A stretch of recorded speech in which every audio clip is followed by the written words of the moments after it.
join me with the pledge of allegiance. Pledge allegiance to the flag of the United States of America, to the republic for which it stands, one nation, under God, indivisible, with liberty and justice for all. Thank you.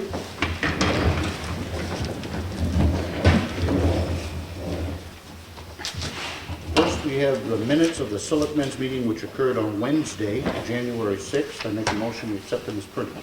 Second. Any discussion? All in favor? Aye.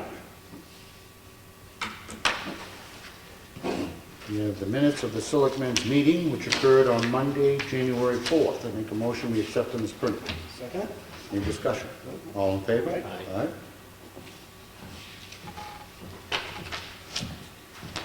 And we have the minutes of the Selectmen's workshop which occurred on Monday, January 4th. I make a motion we accept them as printed. Second. Any discussion?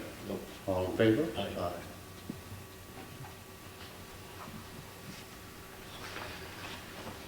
We have the check voucher totals. Payroll for week ending 1/9 is $37,506.19. Accounts payable for week ending 12/31 is $43,825.08.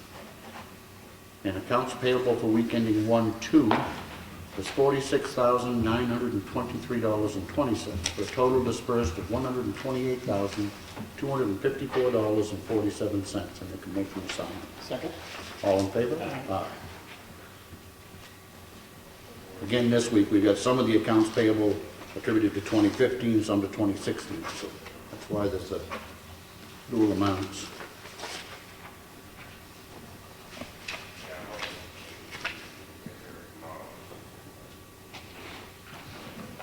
And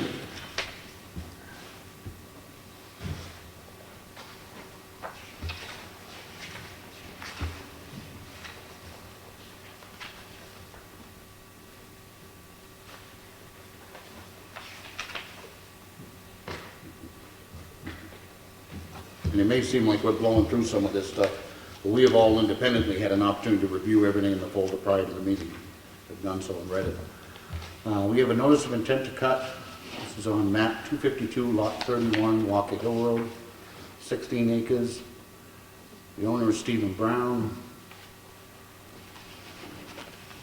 The logger is Stephen Brown. Taxes have been paid. I make a motion to approve it. Second. All in favor? Aye.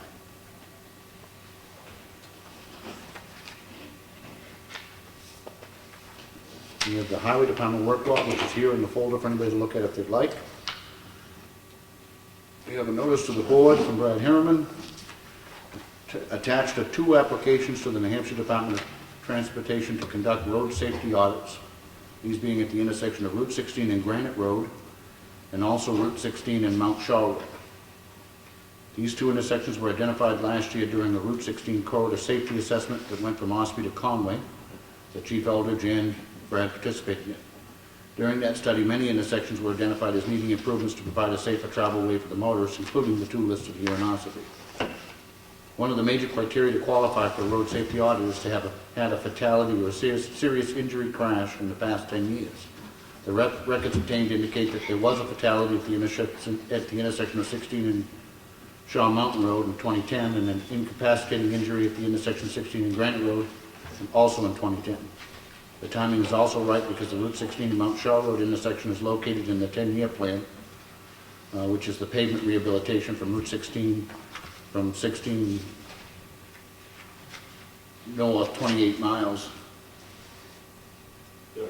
No, on Route 16 from Route 28 north 3.36 miles is scheduled for 2019. I have no problem whatsoever requesting these. I think that they are a good foundation work. It's what we had done at 28 and 171 and others. The road safety audit is, I think, the first step in making sure that the state addresses our concerns that are in these different intersections on their state roads. So I'm going to make a motion that we do sign that application. Second. Any discussion? No. All in favor? Aye.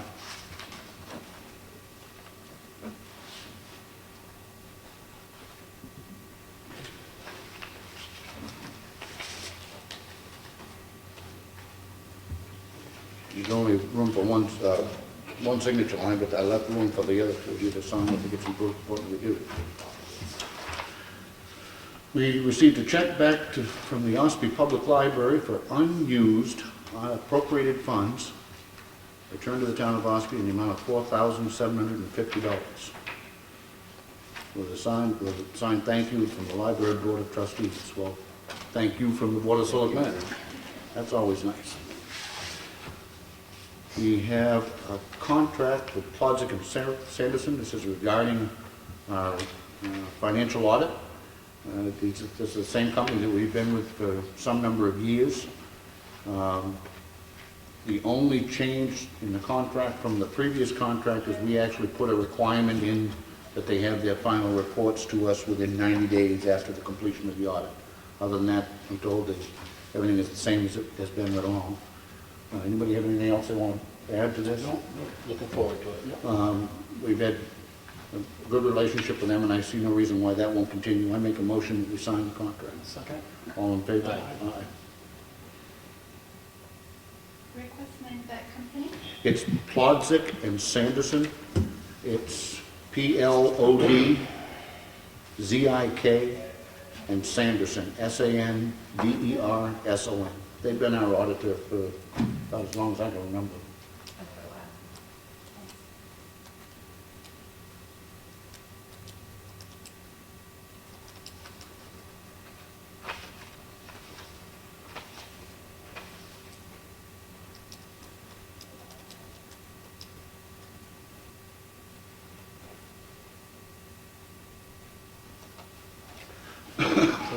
Signature. Yeah. You want us to sign it? I think you want to at least initial it. You want to bring it down with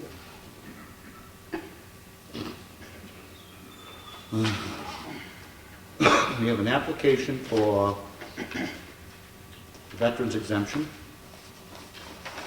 Been reviewed by our assessor. Told the applicant meets the qualification and they recommend that we grant the tax credit. I make a motion we sign.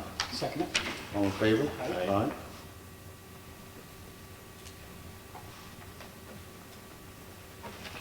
There are several in the folder this week. We have another notice of intent to cut wood. This is map 266, lot 7. 200 acres. This is a supplemental, actually, from Ossipee Aggregates, McDonald, Hayward, Greenleaf Products. It is a supplemental. The taxes have been paid. I make a motion to approve it. Second. All in favor? Aye.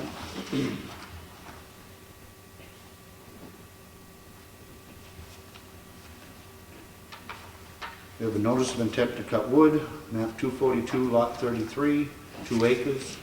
Maria LaGuardia is the owner. Mark Rubella is the logger. Taxes have been paid. I make a motion to approve it. Second. All in favor? Aye.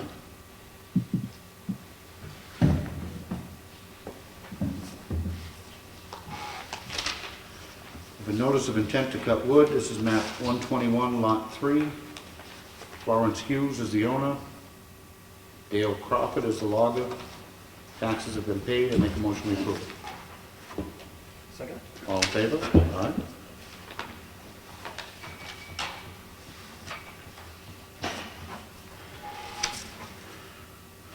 We have an application for veterans exemption and taxes. Been reviewed. The document's been reviewed. Applicant meets the qualification. He recommends that we grant it. I make a motion we approve this veterans exemption. Second. All in favor? Aye. Aye.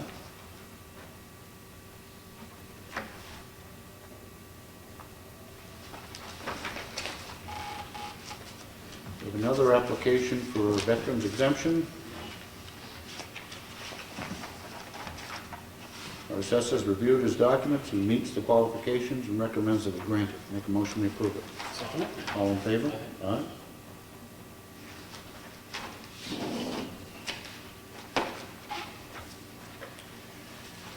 This is a second document regarding the audit. This is from Plodzik and Sanderson. It's a survey, or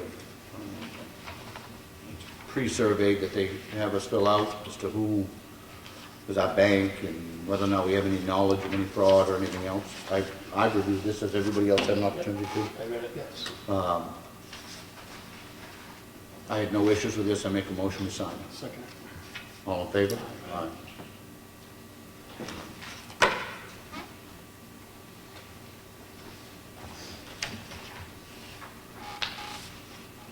We have another application for a veteran's exemption.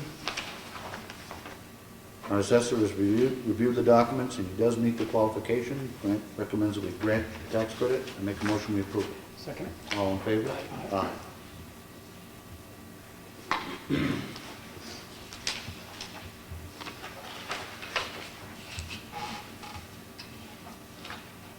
We have an application for an elderly exemption. Been reviewed by the assessor. Applicant meets the qualifications. He recommends that we grant the exemption rather. Make a motion we approve it. Second. All in favor? Aye.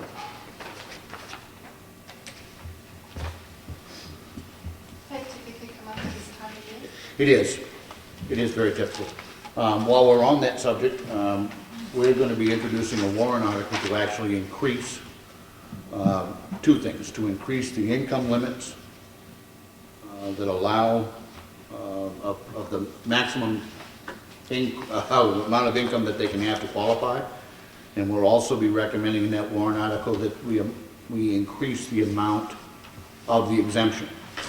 So currently, Ellen, you're gonna have to help me out with the income figures. Currently, it's 25,000 for a single person, 32,000 for a couple, married couple. and they can't have more income than that. We're actually gonna increase those amounts a little bit by warrant article, and currently, age 65, 65 to 74, it's $40,000 in exemption. 75 to 79. It's 60,000. And then 80 plus is 80,000. And we're gonna be recommending in that warrant article that it go to 50, 75, and 100,000. We've done an analysis. The amount that it actually impacts the town budget is minuscule, but we all feel very strongly the amount of good impact that can have on some of our most vulnerable elderly can be significant. So, we'll be talking more about that as time comes by, but we certainly hope that the townspeople support it. It doesn't mean much to us, but it can mean an awful lot to somebody that's getting $700 a month in Social Security. So that'll be for this year? It will. We're actually going to be finalizing, we're meeting this coming Wednesday, and we'll be finalizing those warrant articles that we'll be recommending then, so that we can get the ones that need to go before the budget committee to them. We have a purchase order. This is to White Mountain Audiovisual. It's for them to do the town meeting. It's in the amount of $1,078. I make a motion we approve it. Second. All in favor? All right.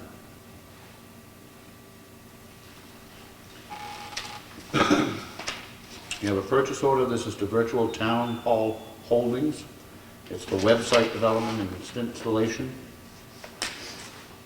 The amount of $1,667. I make a motion we approve it. Second. All in favor? Aye. Aye.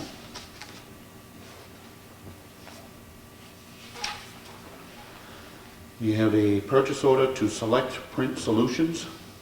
The amount of $2,074. That's for printing the town reports. I make a motion we approve it. Second.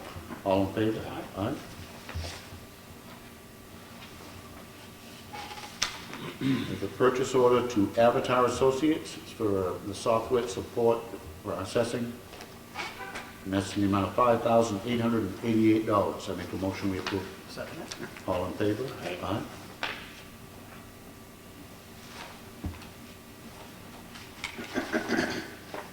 You have the quarterly federal tax return.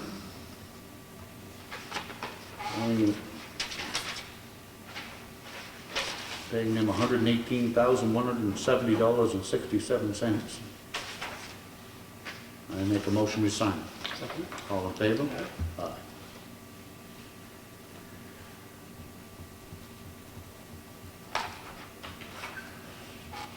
We have a notice here from Time Warner Cable regarding their insurance certificate. Provided a copy of it. Apparently they're required to do that as part of their franchise.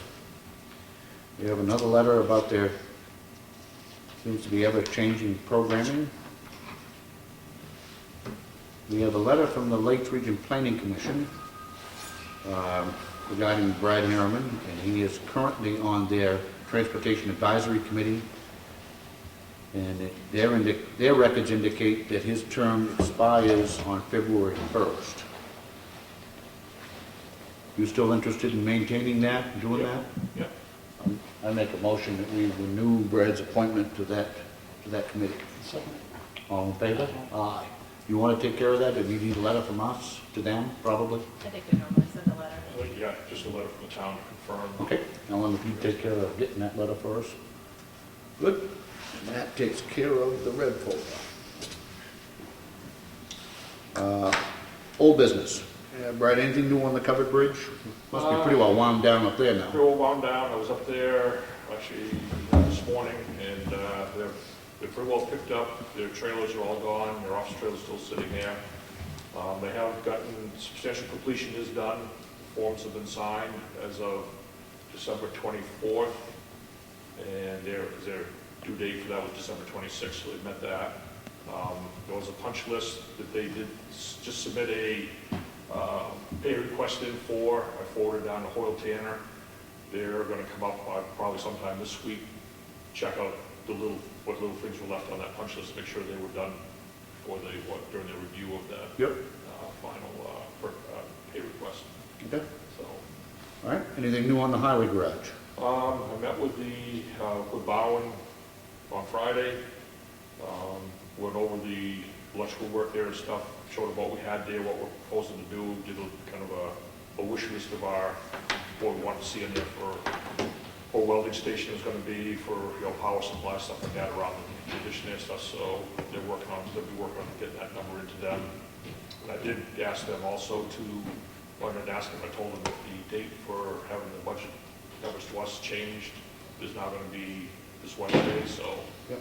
they wrote it down, they didn't complain, so I expect to hear a number on Wednesday for it, so Yep. we'll have that. The other thing that we talked about in our workshop, and I know that you're looking at a couple of the different lifts. Yeah. My understanding from Bob is one of the more portable lift they have at Lake Street and Fire Apparatus, etc. Before we make a final decision on that, let's organize a field trip where the board can go with you and go look at these different lifts and maybe talk to those people. Sure. I'm all for saving money, Yeah. but my big thing, and Frank's big thing obviously is safety and make sure it's gonna do what we want it to do. If that means we need to spend a little bit more money now, then I think the townspeople would embrace that versus, spending a lot of money now and turn around and have to spend even more money, or heaven forbid, having somebody be hurt, So so. something that's totally safe and does what we want to do. Safety is number one priority. Oh, absolutely. Absolutely. So, Brad, if you want, I can call Glenn and set something up. Okay. but when that happens, because it'll be the three of us going, I think all three of us have enough interest to go, that we'll have to, well, either do that in advance because we need to post it, even though it's gonna be somewhere else, it would be a legal meeting, so. Let's Let make, Ellen know when it's set up. I'd like to get that happening, okay? All right, anything else? Well, no, we had obviously we had a weather event this weekend and stuff, and everything went well. Got some sand, some salt, we didn't have to do any plowing at all, but everything held up well. We didn't have any down trees or anything, which I was pleased at, with the Yep. long limit we had at the end of the Yeah. storm, so everything went well. Okay. As always, Brad, the guys do a great job. They do. Anything else? Nope. Good. All right, anything else in the old business? I don't. Oh, No, I don't. Ellen? Yes, I'm sorry. I'd like to amend the insurance Yes. line on the budget. As I said earlier, I have two solid quotes in right now. One's from Primex and one's from Trident Insurance, and I have one more incoming, but the two that I've received so far are solid, not to exceed figures of $123,000. When I submitted the budget request for the insurance, I think I put in for $155,000, and I'd like to reduce it to $130,000. We discussed this, and it's, I think, safe to do, and it puts us in a realm where we have enough to cover whichever one we choose to contract with. At the time that Ellen put in $155,000, we were supportive of that, because we quite frankly didn't know. So now that we're getting those quotes, there's no reason whatsoever not to reduce the budget. So I'll make a motion that we reduce that line item, the insurance line item, from 155 to 130. A second. Any further discussion? All in favor? Aye. And we'll correct that form and make sure we take that into the budget committee at their next meeting. So, Very good. New business? Not yet. And then you. Public input. Ron, you here just to visit, or? I saw your minute, so I assume you're coming in about that, but Yes. go ahead. Actually, I had one other question too. Sure. On the 17128, they're talking about expanding it to 6 lanes, is that correct? A turning, right-hand turning lane, a through, and a left turning lane? I'm not complete, I Just turning lanes, I think. just turning lanes, Okay, which will result in some widening, but it won't end, it doesn't, what you said, it doesn't end up being 6 lanes. They're gonna put in turning lanes North and south. north and south. For the right. And then you'll have a turning lane in the middle to pick up the ones that are currently there. So, all right. if we can ever get them to do it. The other question I had on that was, they haven't looked at all of changing the elevation. If you're coming from, most of the accidents occur if you're coming from Ossipee Corner, you're down in the dip, there's the rise, and if you look left and then right, or right first and then left and start to go, it's too late. I mean, the line of vision there just doesn't exist. It's certainly something that we brought up to them. I do think they changed that elevation some as part of the project, but not much. Yeah, I'm not sure if they changed it all to, I don't think they changed the profile of the existing roadway there, so, but they did look at that, was a consideration that we brought up at that safety audit, so. In the same way, we quite frankly, and I still believe, that the ultimate safety for that intersection would have been to install a full traffic light. Yeah. We've made our feelings known, but we unfortunately don't have a vote, so.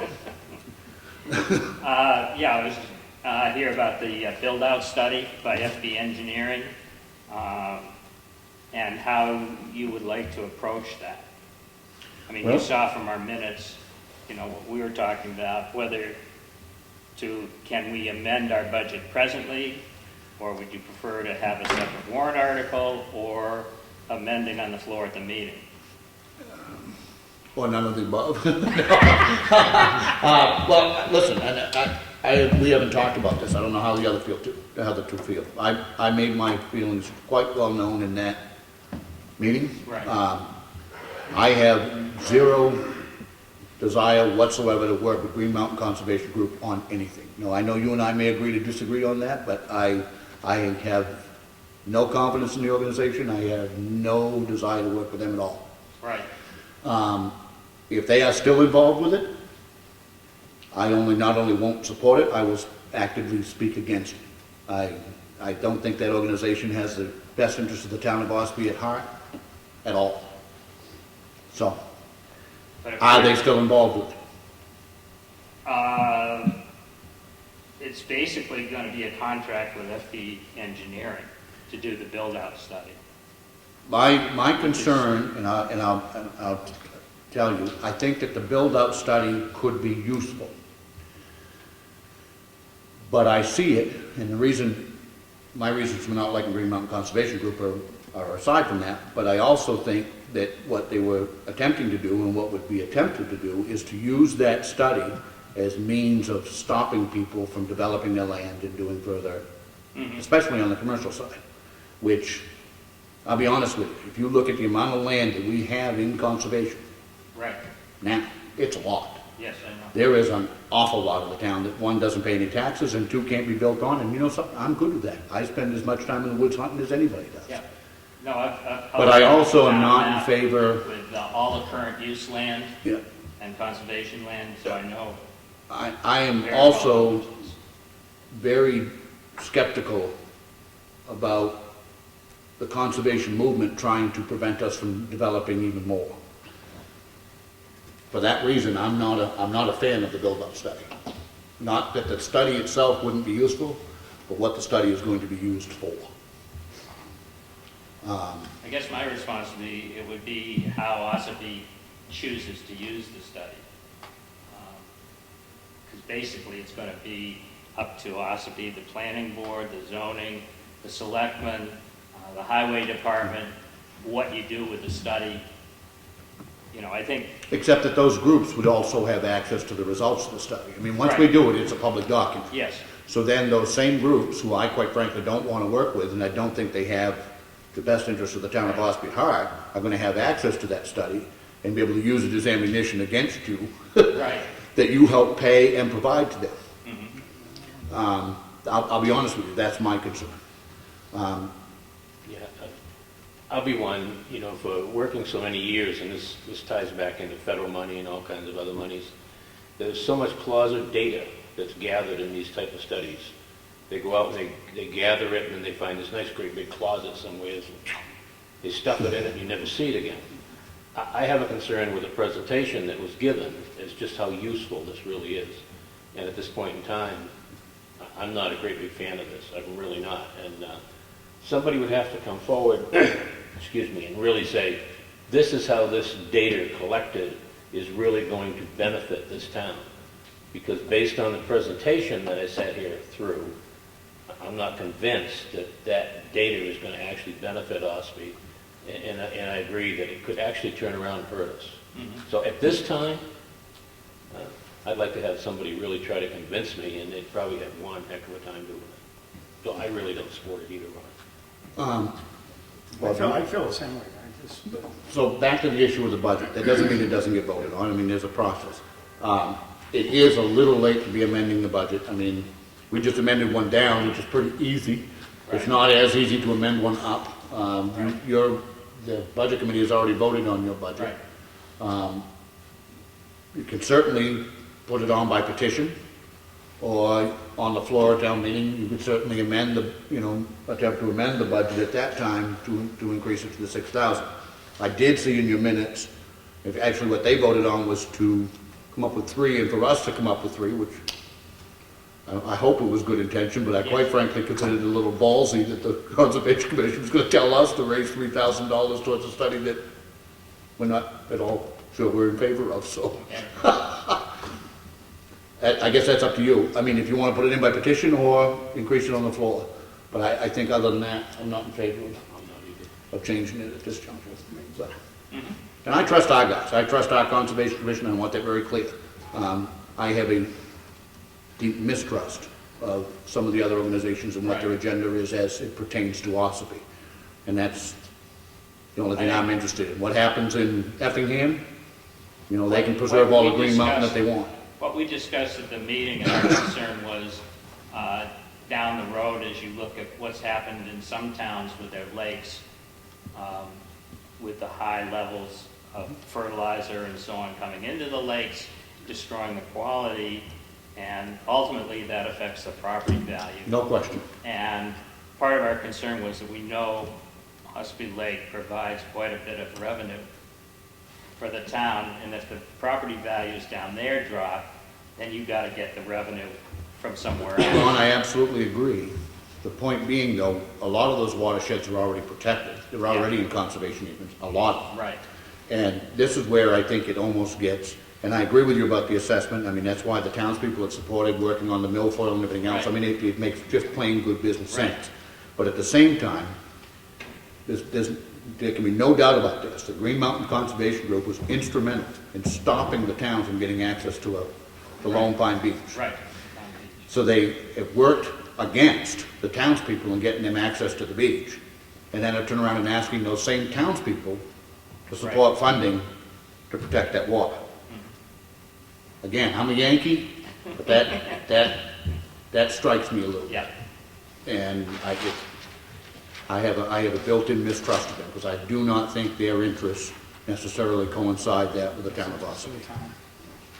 Okay, because that answers my question, because a couple of people there said that they thought the selectmen supported the idea, but not the group doing it. But that is not the case. Well, I think I was probably the one that was most vocal with that, and I said to them that I may well support it if it came from our Conservation Commission. And I did say that. And I've looked at the study, I've looked at what the presentation. I have concerns about how it would be used. Again, not by our Conservation Commission, but by organizations who I do not think have the best interests of the town of Ossipee at heart. Okay. So that's, again, You guys have my support completely. I have a built-in distrust of some of the others. Okay. Anybody else have anything you want to add on that? Ditto. Okay. Anybody else? Yes. Is there anything to update on the Sweet Paws Animal Center? Other than we are still paying bills for dogs, it's pending court. The vast majority of the animals were adopted out, thank God. But there are thousands and thousands of dollars of bills for the care of animals that we're optimistic will be ordered in restitution.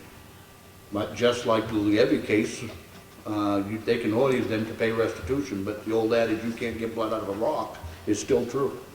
So, I quite frankly think the owner of Sweet Paws is being extremely unfair to her fellow residents. She has chosen to refuse to surrender dogs and animals which were hers. And yet, we're paying for it, and her neighbors are paying for it. And I wish she would reconsider that position, but I don't have much say in that. I am confident based on what I saw, it's extremely likely that she's going to face a conviction, and we can get, again, restitution ordered. Whether or not we can collect it is another story. But I think she's being very unfair to her fellow residents. Also, I see that you've had some discussion about changing the language in the event permits. What would be the process and timeline on that, and what would be your ultimate goal? There are a bunch of, well, I don't know if we have a definitive timeline. The temporary event ordinance is it's one of the Selectmen's ordinances. It's not a part of our zoning ordinance, and that's where there has been some confusion. It is a separate ordinance, in the same way that we have parking ordinances and we have ordinances to control our town beaches, etc.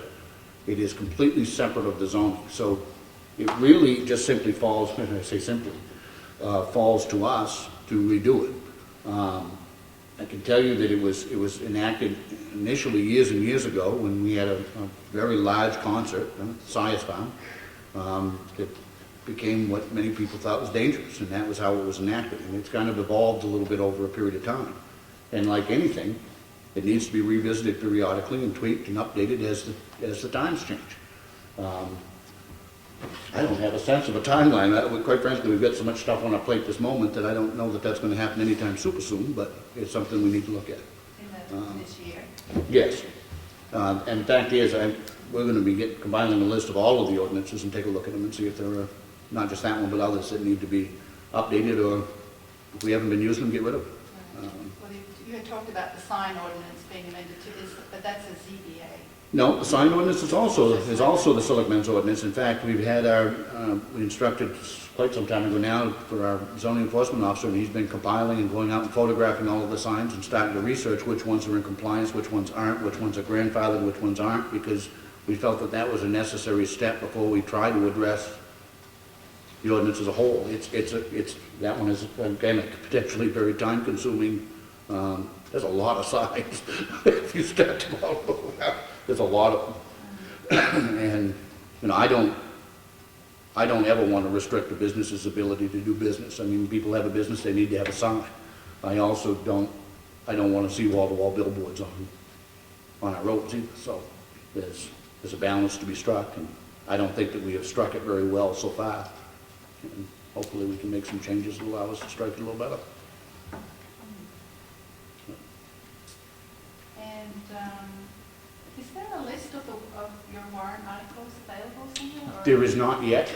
We worked Wednesday on them, and this coming Wednesday we will finalize them, and at that point we'll announce them, and they will certainly be available. And I noticed in one of your meeting minutes that there was a comment made about the water and sewer. Mhm.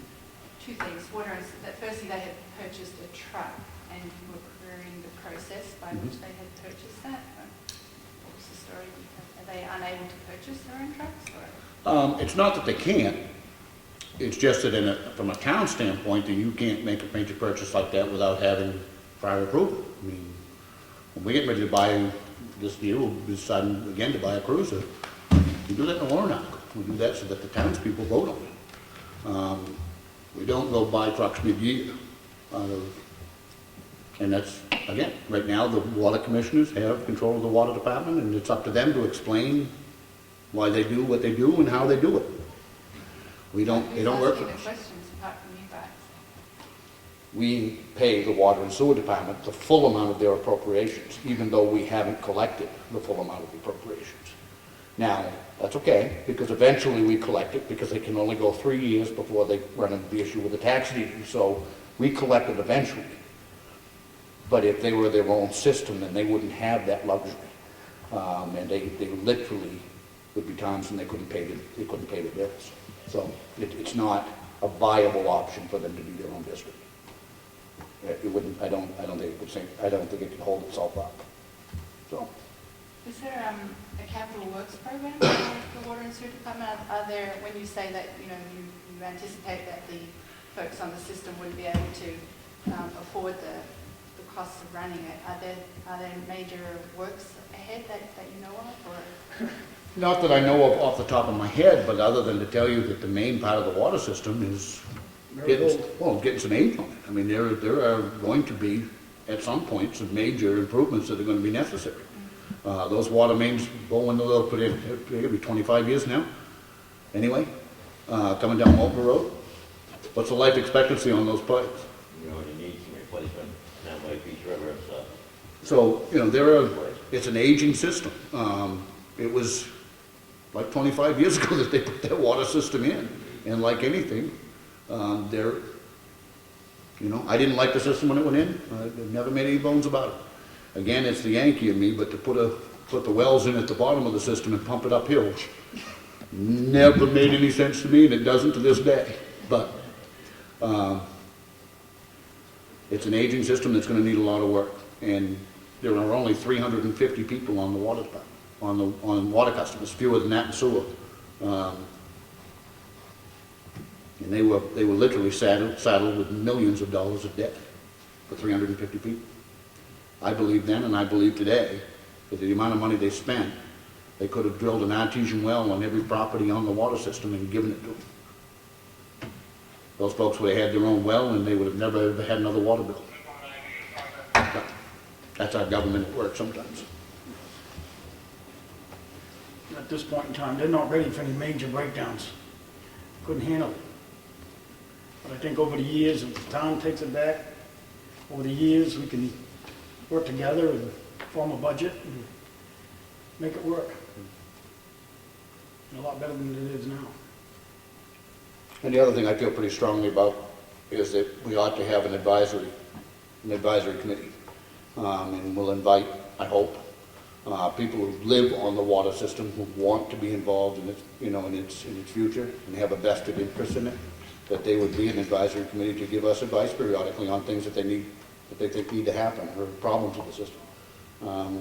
I think previous boards of selectmen have been too closed door to a lot of that. And again, I happen to be on the water system, so I have an interest in it, but that was one of the criticisms years ago, was none of the board of selectmen were on it, and were making decisions which seriously affected those of us who were. So, that's the direction we're headed. Lots of stuff to write about this week. Anybody else have any public input?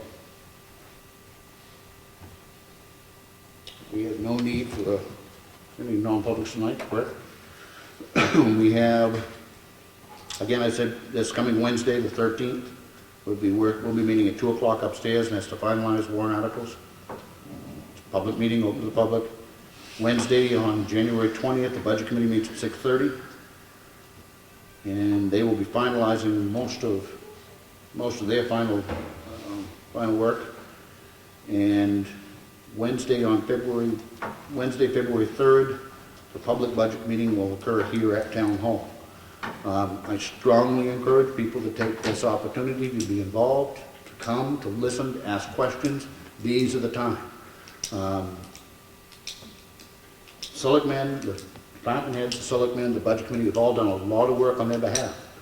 But it doesn't mean that we've cornered the market on brilliance either. But come, ask questions, and be informed. And know what it is that your elected people are doing. Anything else? Ellen? Button? I make a motion to adjourn. One second. All in favor? Aye. Thank you.